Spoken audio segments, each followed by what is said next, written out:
Hello and welcome back to Anna Rose Reads the podcast. I am your host, Anna, and we are back with another very busy week per usual. But I am ecstatic to be sharing my episode with Abby Vail, the author of Writhe, and she also has a short story in one of my favorite concept collections, which is the Punk Goes Horror series.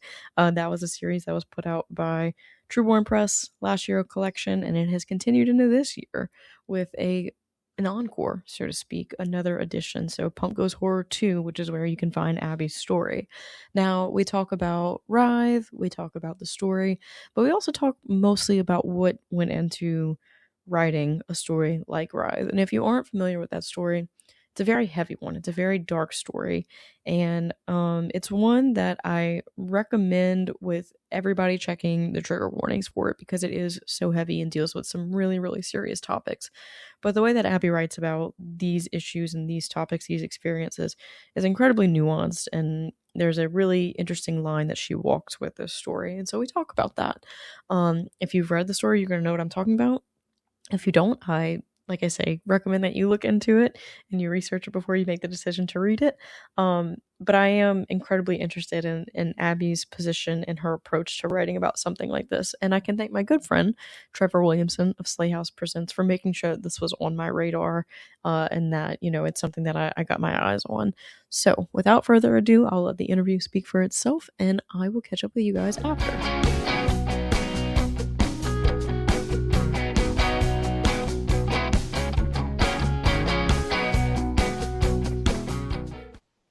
Hello, Abby. Welcome to Anna Rose Reads. I am so stoked to have you today. How are you doing?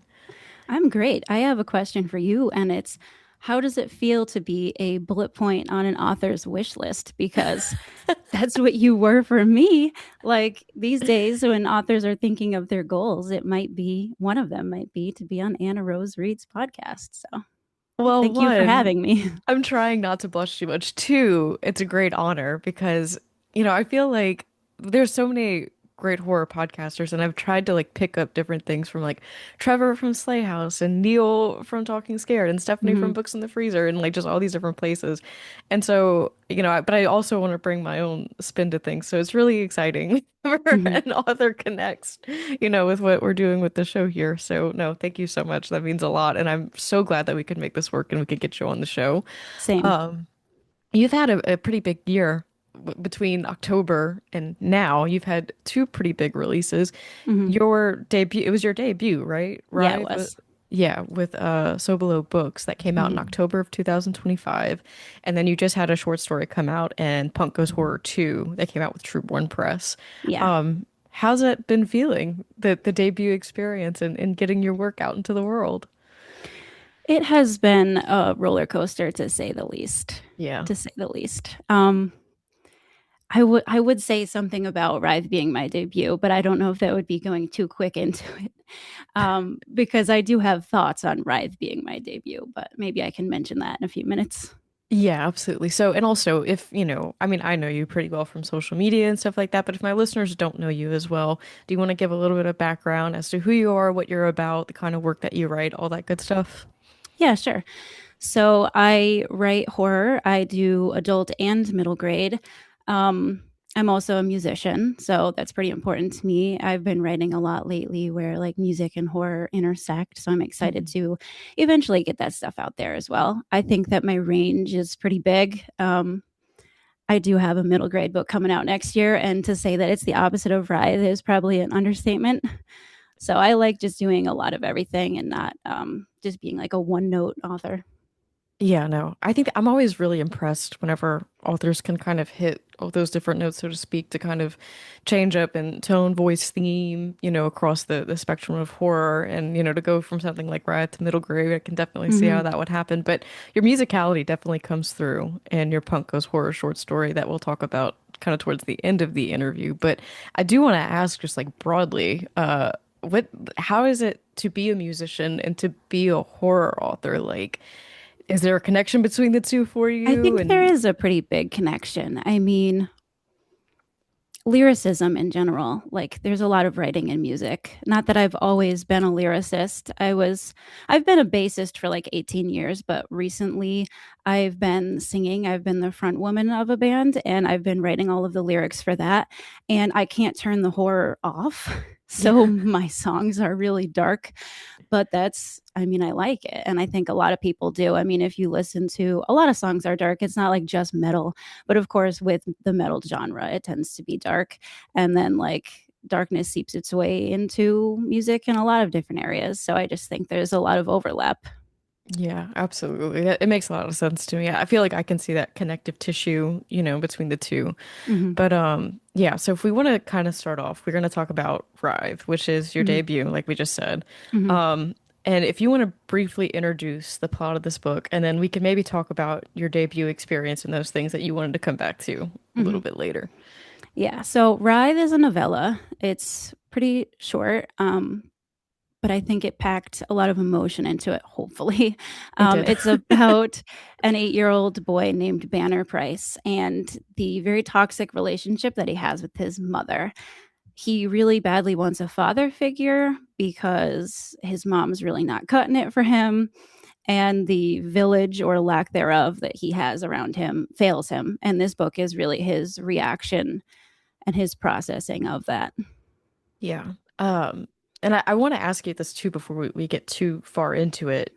How does it feel to kind of talk about this book, openly? Because it is heavy subject matter to be talking about. So I kind of just want to address a little bit of the elephant in the room, so to speak, of Mm-hmm. like, how does it feel to talk about this kind of so openly? Not great.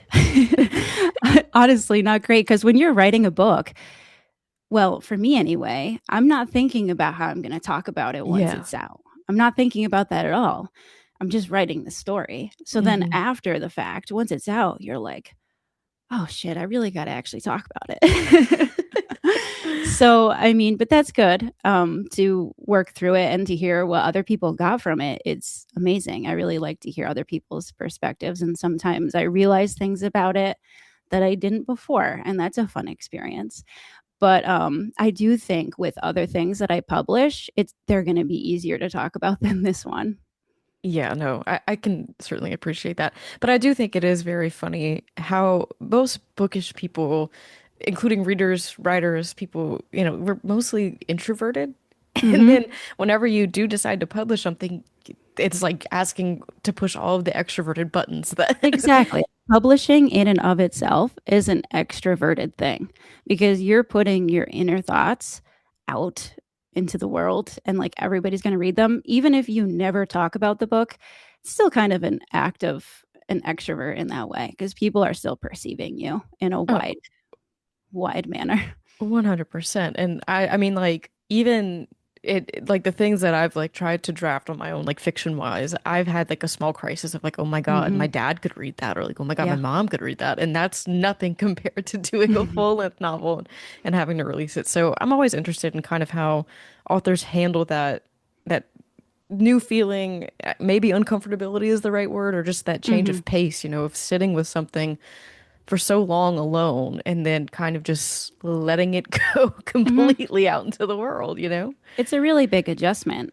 And you definitely do have to take accountability for everything that you wrote. Like, you have to be really proud of what you wrote and okay with putting it into the world because people are going to ask you about it. And if you don't have an answer, I mean, that's not really a good look. So, this Yeah, is something I to keep in mind. yeah, I can appreciate that. So to kind of pivot a little bit more specifically to Rye, I want to ask, where did I feel like the best place to start is probably the beginning. Mhm. Where did this story kind of come to you? And more importantly, even once it came to you, what about it said, this is something I need to write and explore? So, there's a lot of different things I was thinking about at the time when the idea came to me. So, I'm going to try and kind of shove them all into a neat box that doesn't sound too confusing. Hey, that doesn't need to Um, be neat. The podcast format is long and wandering. We can spend as much okay. time on it as you'd Okay, good. like. So, one of the main things I was really thinking about was I grew up in an evangelical Christian household. And I say that just about every time I talk about this, just because I think it's an important, like, little seed. Um, And one of the things that I always asked growing up, that I always had a problem with growing up, and I still have a problem with now, is I would ask, like, what happens to children when they die? Because if they don't know, and this is an uncomfortable thing, right, to even think, but if they don't know any better, then who's to say where they would go? And the answer I always received was, well, if they're old enough to be able to understand and they don't accept the truth, then they would go to hell. And if they're not old enough to comprehend it, then they'd go to heaven. And I was never okay with that because it's so weird to think, like, what if a kid died, but then, like, if they just had died a week earlier, then their brain Yeah. would have still been underdeveloped enough that they could have had a different outcome. So I was thinking about that. And then that, of course, led me to the next thought, which was, what could a kid possibly do that could make anyone think it was okay or deserved, quote unquote, for them to go to a place like hell? And that was when Banner was kind of born, and what his intentions are in the story. That's why they are what they are, because it was pretty much the worst thing I could think of a kid doing. And just the innocence of a kid, they're supposed to be innocent and they're perceived as such. But there's so many times in Writhe where his innocence is just not enough to redeem him, because you're like, okay, this kid shouldn't be thinking this way. It's just not right, no matter how many times you try and sympathize with him. At the end of the day, it's not right. So Yeah. And I want to touch on something that you brought up, especially about you growing up in the evangelical Christian household. I mean, I grew up Catholic, but you know how staunchly Catholics believe mm-hmm. in heaven and hell. And I Yeah. very much had the same question. And I remember like being in church and being like, do I know about like I was having the own identity crisis Mm-hmm. of whether or not I was going to be okay Yeah. because of that like existential dread of heaven and hell and everything in between. Mm-hmm. It's a real, for lack of better words or more eloquent words, it's a really big mind fuck that we're supposed to just kind of move off of Mm-hmm. that I don't think that we talk about I've never enough. moved off of it. That's why I'm an adult in my 30s and I still think about it, because I mean, I haven't been to church in 6 years, but stuff like that affects you long term. And Mhm. I don't know, I just think about it a lot. And that was something that led me to Banner. Yeah, I mean, it's not, to me, it's just not something that you can let go of all Mm-mm. that easily. You're talking about somebody's, eternal salvation or Mm-hmm. damnation, so it's not anything light. But yeah, no. So the you kind of bring up an interesting point with Banner and who he is fundamentally and his upbringing, and this is very much the nature versus nurture argument, Mm-hmm. right? Yep. And do you feel like Writhe is maybe your way of working through that argument For or that sure. predicament? Yeah. For sure. And I don't think I give an answer to it on purpose. Like, Hmm. you can determine for yourself. Like, I really wanted the reader to do that. Like, how do you feel about if Banner was going to end up like this, with or without his mom's influence? Like, she's obviously not the best mom, but, like, does that matter as Hmm. much as we think it does? I mean, it does, but you know what I'm saying. Like, Yeah. would he have been exactly who he is if she was a great mom? Yeah. That's yeah, and I'm trying to think. So I don't want to ask like what you got out of the story in a sense of like giving an answer because I respect that you don't give an answer with this book, and I don't think that there is a clear-cut answer. But I want to ask, did your relationship maybe with that argument change over the course of drafting the book? Like, did you think maybe you felt one way when you started this and came out the other side feeling differently, or was it just like a reinforcement? Like, what was the drafting process of this book like for you? I think the reinforcement for me was that there's a lot of people that could carry the weight of responsibility in this story other than just Banner's mom. And at the end of it, when it's all said and done, how many of those people that are side characters that were just in Banner's life for one reason or another end up in therapy because they're like, what could I have done different? Yeah. I think that question of what could I have done different is something that affects so many people after a tragedy happens that's kind of close to them. And it's tough because responsibility is a nuanced thing. It's not the teacher's fault that the conclusion happened the way that it did. But could she have noticed that he was getting bullied at school and done more about it? Yeah, she could have. So I'm sure at the end of the story, I like to think that she's at home, like, well, maybe she becomes a better teacher after that. Maybe she finds bullying and she handles it in a better way. Mm-hmm. Um, the person that works at the movie rental place, Mm-hmm. she kind of treats him like crap. Is she also thinking the same thing? Well, if I just let the kid take the movies, like, yeah, they didn't return them, but maybe that was all he had at home. And maybe if I just let him have that, things could have been different. Mm-hmm. So it really just made me think of my life, my day to day life differently. Not that I feel like I'm fully responsible for every single person that I come in contact with, because that's Yeah. crazy. But, if the person at the grocery store who's ringing me out starts giving me TMI, instead of being like, lady, I'm just here for groceries. I don't need to know about, the surgery that you had 2 months ago. Well, maybe that lady really needs to talk about the surgery she had 2 months ago. So I think it just Yeah. really makes me think about how our interactions with people have a lot of, I don't want to use the word consequence. It's not the right word, but they matter.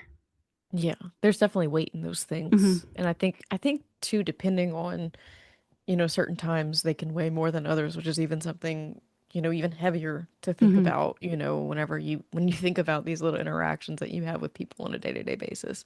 Hmm. Um, and the other thing about this book is that you write it in Banner's perspective. This is Hmm. all in first person perspective. I wanted to ask you about your choice to do that, and then I have a follow-up question once we get through that. But what made you say this is a book that we need to be in the driver's seat for?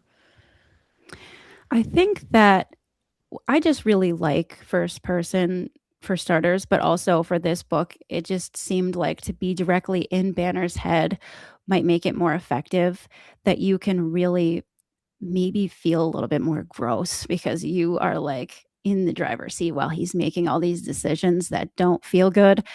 And also, maybe the sympathy could be a little bit bigger if you're inside of his head and you know all of the thoughts that are leading to these things. So, I guess the answer is just that the immediacy of his thoughts and his reasoning, I was hoping could make the emotional aspects like a little bit bigger. Yeah, that makes sense. Yeah, you really don't have a choice but to look directly at it whenever Hmm. whenever you're in that first person perspective. But I also want to ask equally about writing it this way. How did you kind of balance it? Because I'm sure it was an incredibly heavy experience, or maybe, like correct me if it was cathartic, if you were like working through kind of how you felt about, this experience. But, I just want to hear maybe a little bit how it felt to write in that way and what you did to kind of handle it both in a good way Hmm. and a bad, in a bad way if it was a Yeah. heavier experience.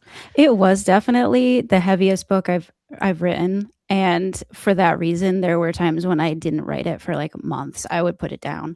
because I had to step away from being in his head. There were times I was just disgusted by Banner Price, and I was like, I don't want to be with you right now. And then I would just not write, or I would write something else. Actually, I was still actively writing middle grade at the same time as I was writing this. Like, I started writing middle grade, then I started writing this. I would get disgusted, go back to middle grade, and then go back to Banner. So I had the levity of middle grade in between because I think it was necessary. No, that makes a lot of sense. Yeah. And I don't want to spoil and obviously like ask too many questions about the middle grade because that's, something that's still coming. But what did you find was helpful about writing middle grade to kind of like get you through that experience? Like was there a certain aspect that kind of got you through it, or was it just the practice of writing something different? I think it was a little bit of both. The practice of writing something different, but also the fact that horror for middle grade always has hope in it.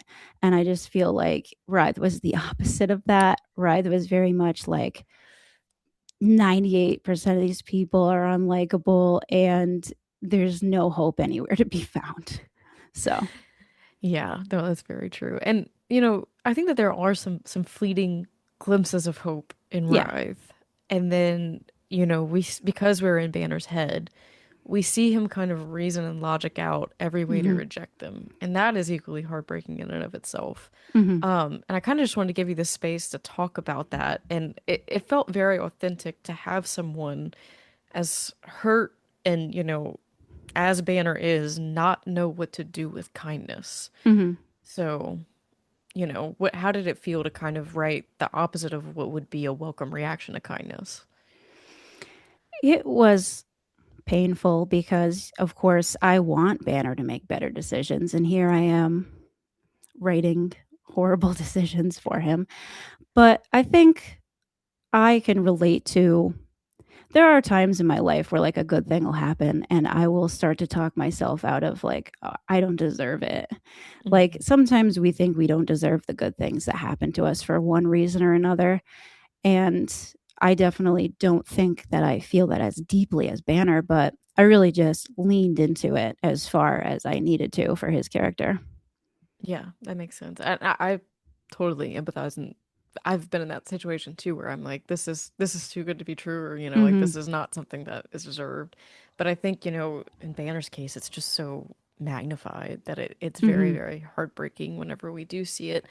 Um, other than the obvious kind of cruelty that we see from Banner, what do you feel like was maybe one of the hardest aspects of his character to nail down? Because I know for me, I think in the reader's seat, seeing him try to comprehend the world around him and like not have the vocabulary to describe the horrific things that he sees sometimes Mm-hmm. was really, really harrowing. But I want to hear from you, like, was there a specific aspect of him that was just like really hard to get through?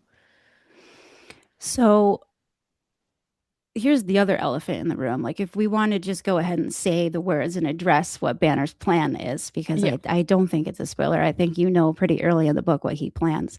Hmm. The fact that he is a would be wannabe school shooter and has Hmm. plans of bringing a gun into school were definitely the hardest parts of it for me. Because to have to be in the head of someone who wants to do that, I mean, it's hard to access. I have 3 kids and they all go to public school, so, like, they say, "Write what scares you." I mean, I did. That is what Yeah. scares me, and, makes me very uncomfortable, but I think that was one of the reasons why I pushed through it is because I think it's so important to look tough topics in the face, just look them directly dead on, because if we keep avoiding these topics, um, we're never really gonna get anywhere with them. Yeah. So having to write things like specific times when he was maybe putting in his notebook like certain kids and like what he wanted to do, I'm like, oh man, this is rough. And there were times when I was like, do I really want to do that? Like, am Yeah. I going to go through with this? But that leads me to like what I was going to say about this being my debut is like I didn't plan for it to be, because I was writing all that middle grade. I have like 5 middle grade books, and for 5 years, I was shooting them all off to agents, and I have hundreds and hundreds of rejections. And I decided to try some small presses. I didn't realize how much more of a success rate I would have sending things to small presses.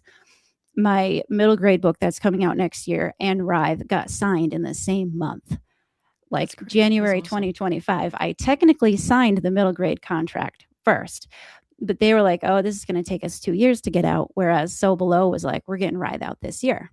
Hmm. And when I sent it to them, the draft that I had, it was multi POV. And the crying boy painting in the story, he Yeah. had his own whole story and perspective. Like he was Interesting. the second half of the book, essentially. And he was the complete opposite of Banner. And I think I did that for levity's sake. I mean, the ending of his story was still dark, but he had a really good relationship with his mom. Everything about Banner was the opposite.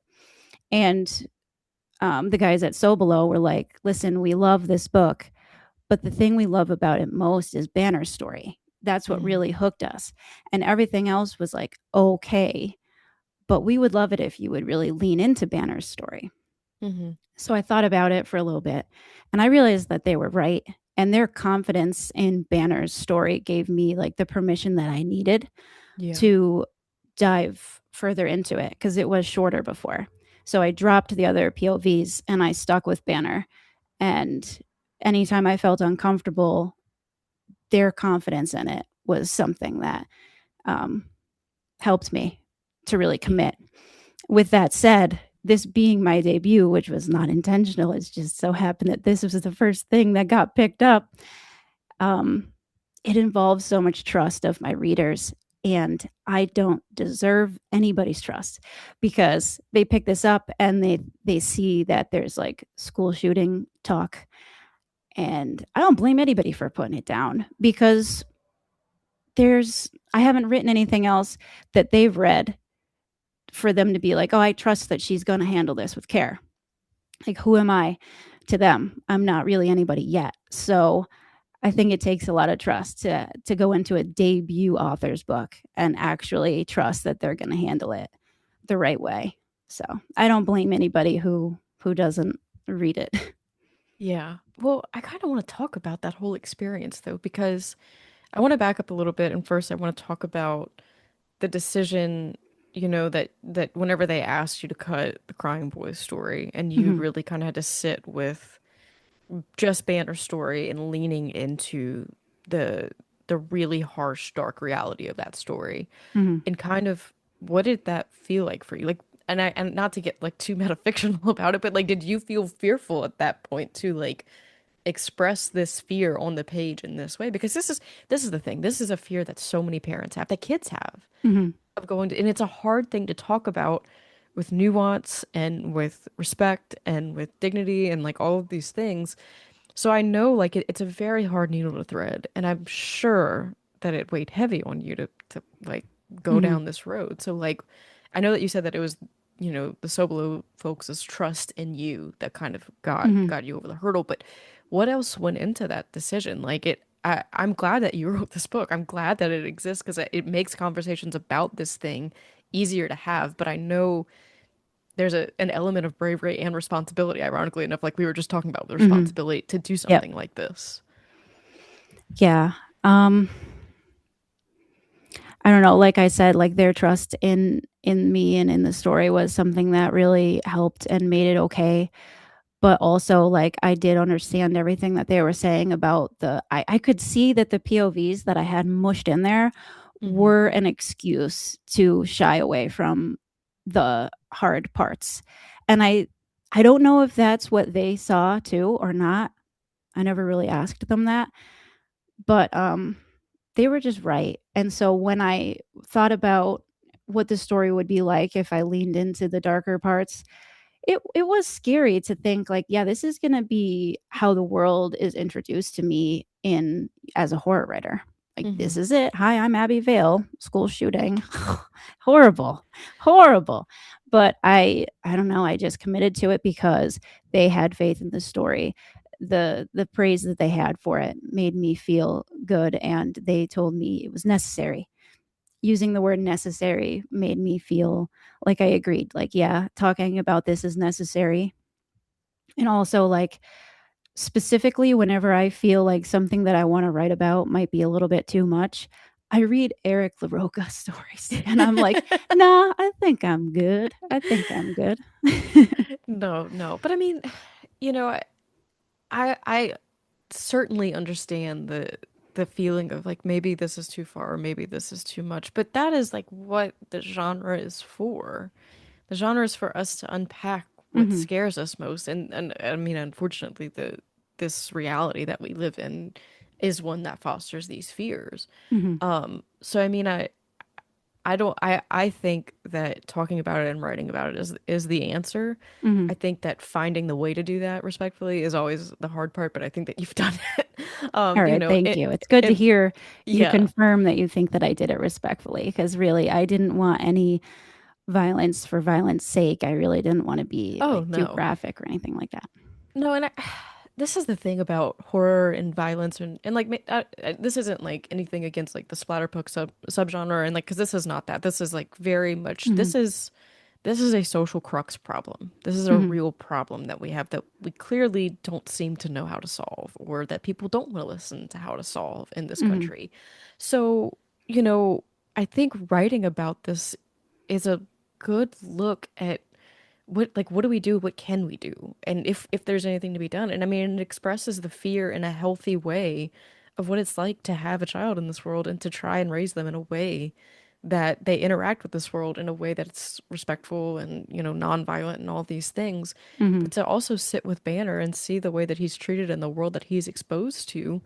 I mean, maybe I'm just like a really bad bleeding heart, but my God, like it's just gut wrenching, right? Like Mm-hmm. it's like death by a thousand paper cuts at every turn. He's just faced with, adversity Mm-hmm. of a different kind. Yeah. So there's that nuance to it. It's certainly not excusing any behavior. Right. It's I think there is certainly, a lot of nuance to the book. Like one minute yeah, you might feel sympathy for Banner, and then 2 pages later you're disgusted by him again. exactly. And the same with his mom. Yeah, So, exactly. But that's the kind of real life situation I think that we run into. I mean, mm-hmm. I think that that's the real thing that we run into with people who are struggling Mm-hmm. with things that we don't know how to handle is meeting them in the middle of this, not understanding their circumstances, being disgusted by the things that they want to do Mm-hmm. or have done, and then still trying to work to find a solution. Like there has to be a middle ground for us as a society and a country to make progress and to keep this from happening, right? Yeah. And Mm-hmm. like you said in your book, like there are no clear answers, like you said about the ending. Like there's no clear answers to as to how to solve this. But I think that the fact that we're having this conversation and that other people might be listening to it and then thinking about it and maybe changing the way that they talk to the cashier at Mm-hmm. the grocery store, Yeah. that's important, and that moves the needle in a way that I feel like is really, really important. Mm-hmm. Did you feel like the story would be kind of as big as it was in terms of that social conversation when you were writing it? I don't think I thought about it. Mm-hmm. I don't really think I thought about what the conversation surrounding it would be. Because, like I said, when you're in the middle of writing a story, you're not really thinking about what your podcast interview is going to be like. Yeah, so So, true, so that's true. something I started to think about the closer and closer I got to release. So I was like, oh, yeah, this isn't just a little story on my computer anymore. So now it's like, how is the world going to talk about it and how is the world going to perceive it and what exactly is the conversation going to be? But I'm happy with what the conversation has been. I think it's been productive. Yeah, no, I have to hand it to Trevor Williamson because he's the one who's like, you have to read this. Like, Abby is somebody who handles this very well, and he's somebody I take a recommendation on very seriously. So shout out to Trevor for making sure that this landed in my hands and making this happen. But yeah, and you bring up a really interesting point about trust in debut authors, and I think it's really interesting to kind of have that conversation Mm-hmm. around that whole entire topic, even like even if we remove, like ultra violent books or just like even in horror, Mm-hmm. kind of placing trust in debut authors. I think that there's a chance that things get mismanaged, but I always the payoff whenever you find a voice that you identify with, that you relate to, that you feel like handles subject matter in a profound way Mm-hmm. is really, really rewarding. And Mm-hmm. I think it's really interesting that you kind of went through this period of reflection of of what trust means to a debut author. Mm-hmm. And obviously this changed for you as you said as you were writing middle grade Mm-hmm. and then this happened. Like did that maybe change the way that you think whenever you pick up a book and read, like as a reader in any way? I think it has made me feel like I definitely want to give debut authors more of a chance. Not like I didn't before, I guess, but it's Yeah. just even more so now. If there's somebody that I see their debut is coming out, I'm rooting for them so hard because I know what it's like. I know how it feels when your first book is coming out. The fear around the perception, the fear that people won't pick up a new voice because the established voices in this genre are so amazing. And yeah, they should be reading those, but like, I want to give everybody a chance because you never know. There's a diamond in the rough out there somewhere. There's a lot of them actually. Um, so yeah, I guess that's my perspective on that. Yeah, that makes sense. Yeah. And I always feel like it's a really special experience whenever I find a new author, and I'm still finding them all the time. It's like, Mm-hmm. it's one of those things that I feel like I've never stopped learning with this genre. Mm-hmm. There's constantly new voices to find and new perspectives to consume and to live in. Hmm. And I kind of want to shift this conversation back to Writhe itself because there Okay. is a perspective that you brought up that you did have in the book, and that's the crying boy, the Hmm. painting. It's still in the book, but just Yeah. not in that same way. And Hmm. I just wanted to give you space to kind of talk about that that being in the story and what it means thematically to you and what you were exploring with that particular inclusion in Writhe. Okay, I'll start with saying that the crying boy, the legend of the crying boy, is like a real actual thing. And when I learned of it, I was so excited. I love it so much. Like, I don't know if you're super familiar with it, Anna. You might be, I'm but not, if so any listeners aren't, I will explain that in the UK in the 80s, there were a bunch of these crying boy paintings. First of all, even like backing up further, the artist's name is Giovanni Bragolin. But as far as I know, it's like a Banksy situation where that's not his real name. And I don't think people really know who he was. But he painted like orphan boys and girls, mostly boys. So, because it's called the Crying Boy paintings. And there's one particular boy a lot of people in the UK had hanging in their house in the 80s. But these houses all started to burn. But every time that painting was untouched by flame. And I heard that the reason why the paintings themselves weren't burnt was because of the specific varnish that the artist used. It was just mm. very like anti, what's the word? Anti-inflammatory? I don't know. I'm blanking on that word. No, you're So fine. anyway, but that doesn't really explain why all of the houses that had that specific painting were burning down to To begin begin with. with, yeah. So when I heard that, I was like, okay, I'm definitely going to write about that. But I didn't want to write about it in a straightforward way. I wanted to kind of inject it artfully in a story. And Banner's story felt like the perfect time to do it because that painting of that boy, he's like cemented in time as a sad, crying boy. And you can't help but wonder, especially with the lore behind it, like what did that kid go through in life? Mhm. And, you know, if you want to really play into the legend, why is he trying to burn down houses in the afterlife? That's somebody that I think Banner would see and relate to and be like, oh, maybe he wasn't heard. Maybe he wasn't seen in life. Maybe he didn't have people there for him. And I think Banner would like love the fact that that kid was even able to send a message and get attention that he wanted so desperately in death. Yeah. Yeah. Yeah. So I The just kind of tied it in there. yeah, the to me thematically the eternal burning and heaven or hell and like all of that, that idea of like where do we go, where do we end up, and this painting is just there too. It's kind of there as a constant observation surveillance painting. It is Hmm. always in Banner's life in his house. It was Hmm. really, really impactful, especially like in the context of the ending of the book. And I do want to kind of ask and talk about the ending. And I mean, the book has been out since October. So if you want to just straight up talk about the ending, and I can put a spoiler warning here for people who want to skip it, they can. But I just want to ask, how did you arrive at the ending of the story? Was it always there and was it always going to be this way? And did you wrestle with it at all? Like what's the story of the ending of Writhe? Okay. So, spoiler warning, I'm giving it now. Okay, yeah. um, so I always knew that Banner was going to end up in hell. Yeah. And I always knew why he was going to end up there as well. I knew that his mom was going to put him there because it was her responsibility in the end to, I brought him into this world, I'm going to take him out, type of Hmm. thing. Um, but then I really wanted, that wasn't enough for me. And I thought that tying the crying boy in as almost like this portal, this lens from hell, I should say. Like he Yeah. looks Hmm. through the crying boy's eyes from within hell and sees the hallway to his own house, almost like hell was right there the entire time. And he sees the flames in the house, like, oh, like the crying boy is burning down my house now. And my mom is going to join me here. She's stuck with me forever. We can't get rid of each other. And he actually thinks that that's funny. And then that gives you like the contradiction of you have the crying boy and then Banner refers to himself as the laughing boy because Yeah. he thinks it's so funny that his mom can never really get rid of him and they're just going to be Yeah. in hell together.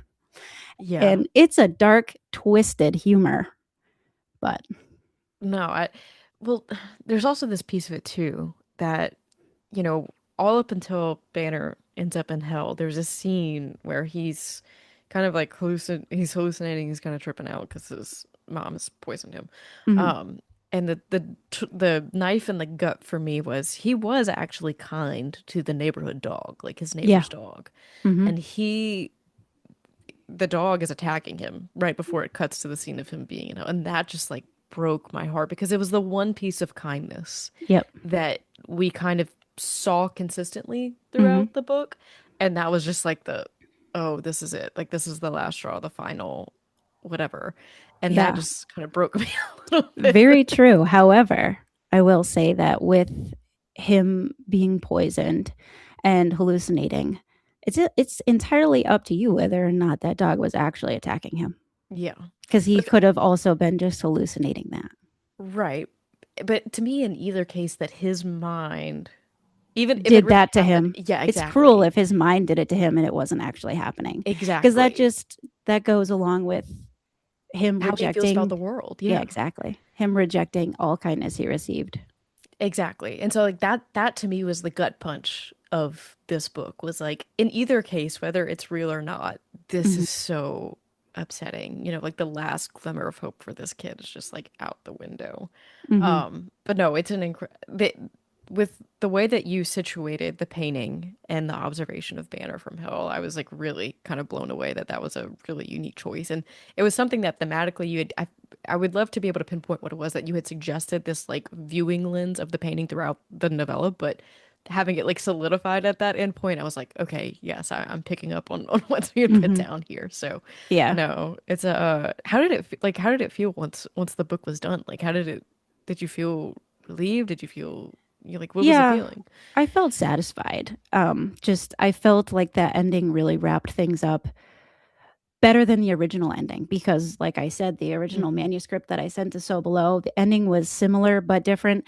The crying boy was not a lens from hell. Um, Instead, like the crying boy suffered his own weird kind of eternal suffering that was somewhere between heaven and hell. And like I kind of explored that, but Yeah. it didn't make a whole lot of sense now that I'm looking back at it. So Hmm. that was the other good thing about them pushing me to lean into Banner Story because I had to come up with some different ending for the crying boy. And I definitely think the one that I landed on is better. Yeah, no, that makes sense. Yeah, and I do like the idea of exploring kind of like a purgatory though, because that's a huge Hmm. deal to us, to the cat. I say us Catholics. Yeah. I'm not a Catholic anymore, but I was raised Hmm. Catholic, so it's enough to be lodged in there forever. Hmm. Oh man, yeah, no, Writhe is a book that just carries such a punch, and it's definitely one that sticks with you. You kind of walk away and you just stare at the wall after. But I'm glad that it's a book that exists because again, I think it fosters really, really important conversations around these topics of cruelty that we would rather not talk about. Hmm. But I do want to go ahead and jump to and kind of give your story from Punko's Horror some love, a circle with me. My biggest question for everybody who contributes to this anthology or any music anthology is how the hell do you land on one song that you want to kind of center a story around? Yeah. So I actually submitted to the first Punko's Horror. And when I submitted to that, well, William and Christina were always like from the beginning, they said that we're being very lenient on genre. Yeah. It's not that I don't like punk. I love punk. In fact, I entertained doing the band Refused. They have The Shape of Punk to Come, the album, and I always listened to that in high school. There's a song off that album that was one of the earlier songs I learned on bass, so I love it. Hmm. But the first time that I wrote a story and submitted it for the first one, I did the band Psycho Stick, which is like metal comedy. And the name of the song slash story was This Is Not a Song, It's a Sandwich. And I thought it would be fun, a fun challenge to take like a humorous song like that and make it dark.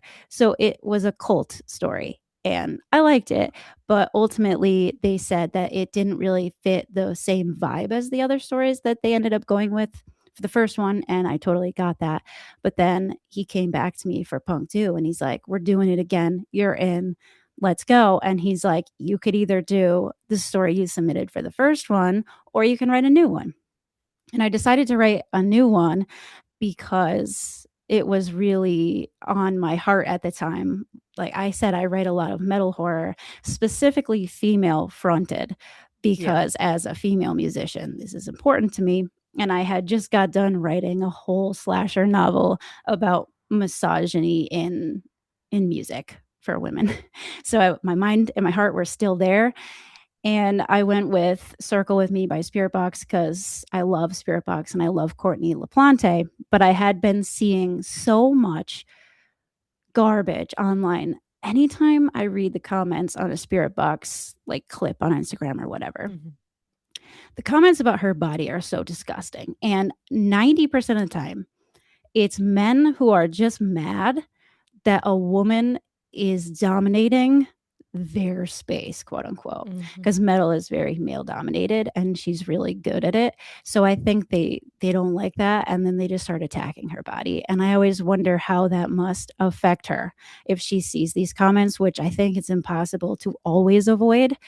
I can't help but wonder how she feels on stage knowing that somebody might say something disgusting like that from a video clip that someone grabs from the performance.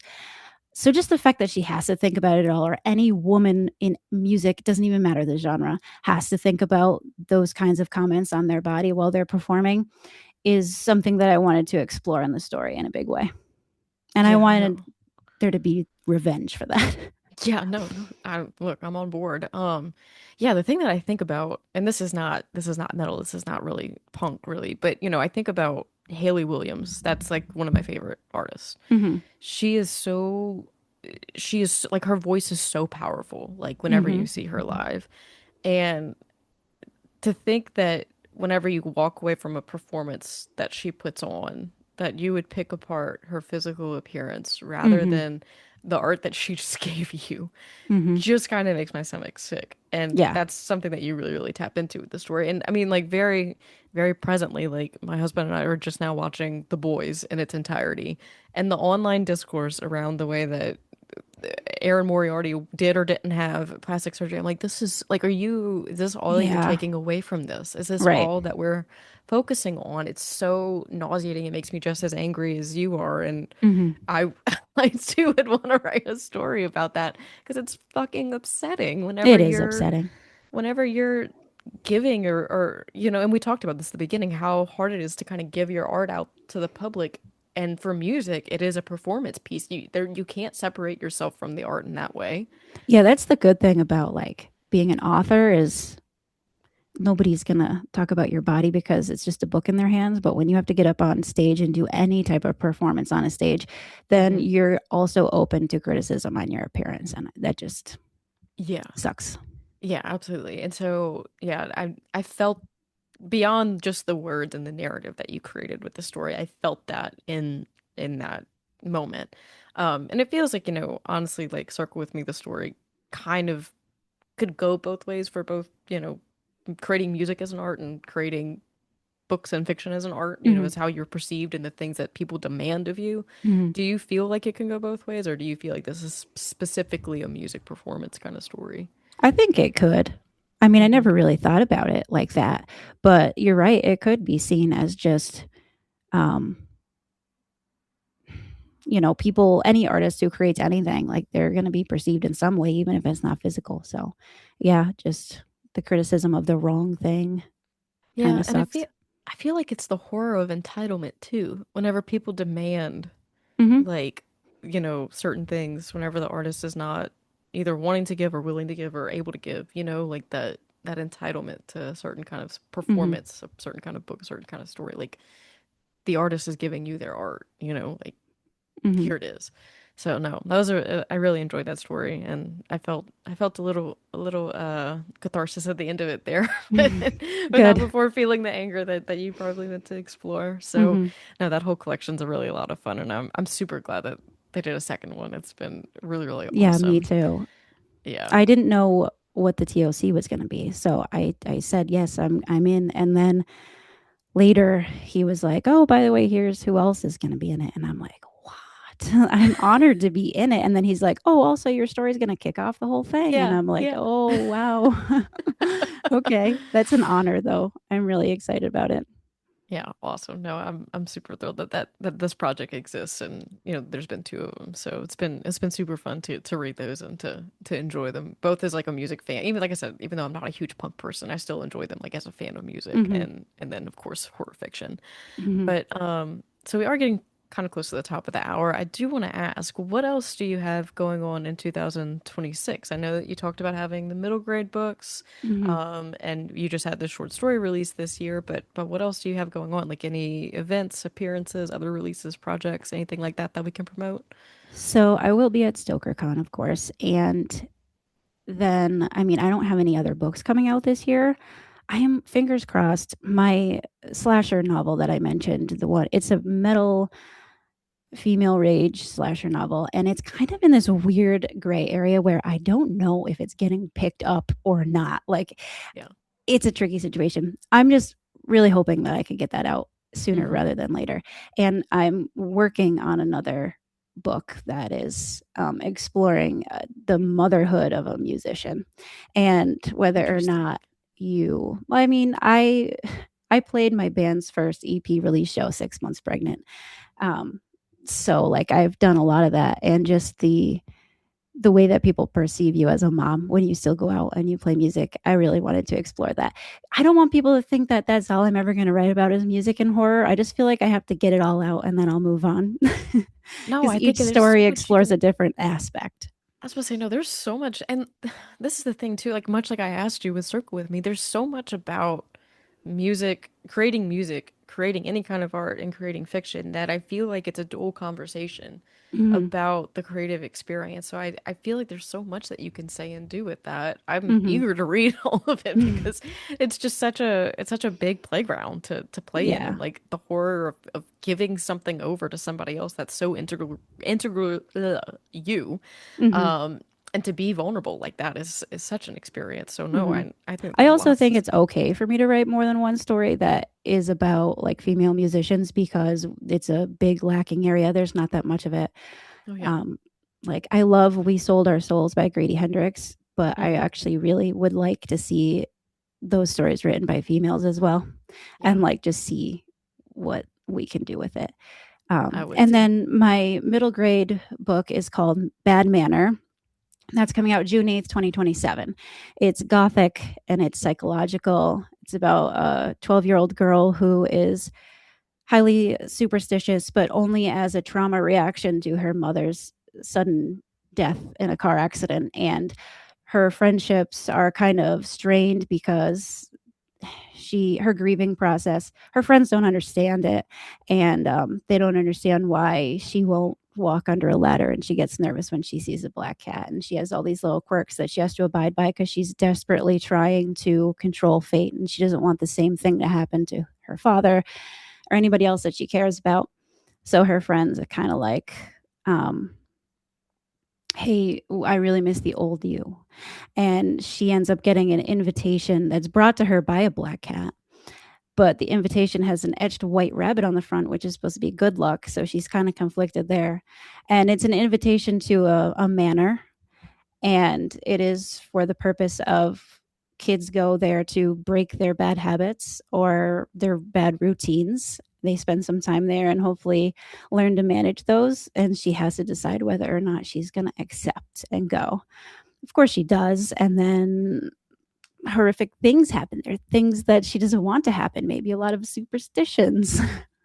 So, yeah. That sounds incredible. That sounds like the best horror kids version of like Charlie and the Chocolate Factory with the golden ticket. You get to go, but at what cost? Yeah, it's like that. It's also, I like to call it the horror version of Inside Out. Yeah, yeah, yeah, yeah. Okay, I'm with you. I'm with you. I Hmm. dig it. Oh, that sounds lovely. I'm really excited for that. That's awesome. Hmm. Oh man. There's so much you can do. I'm like my mind's spinning thinking about there's so much you can do with that. That's really exciting. Well, Abby, thank you so much for coming on. And like I said at the top of the hour, I know that talking about Writhe isn't always super Yeah. easy, but I'm very, very grateful that you took the time to be honest and to, like be really present in this interview and to talk about it the way that you did. I think that it's a super important conversation to have. And I'm really thrilled that you've got stories like Circle with Me and then your middle grade stuff coming out as Mhm. well. So thank you so much for your time. I'm really, really thrilled for your work to be hitting shelves. And until next time, hopefully we can redo all of this for your middle grade stuff because that just Yes, sounds please. lovely. Thank you. And thank you so much for having me. Of course.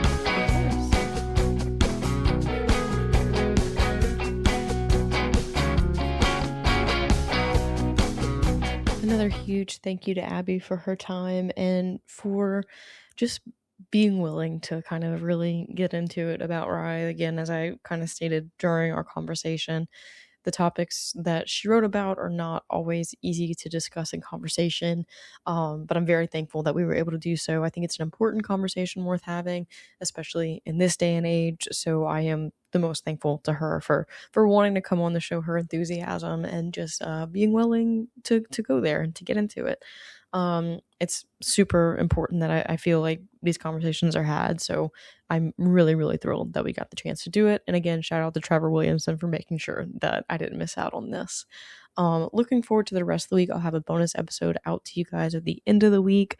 I am going to be getting busy yet again because such is the life of me right now.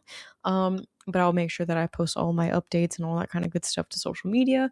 If you're interested in joining the Patreon, please come join us. We're having a great time in the Discord.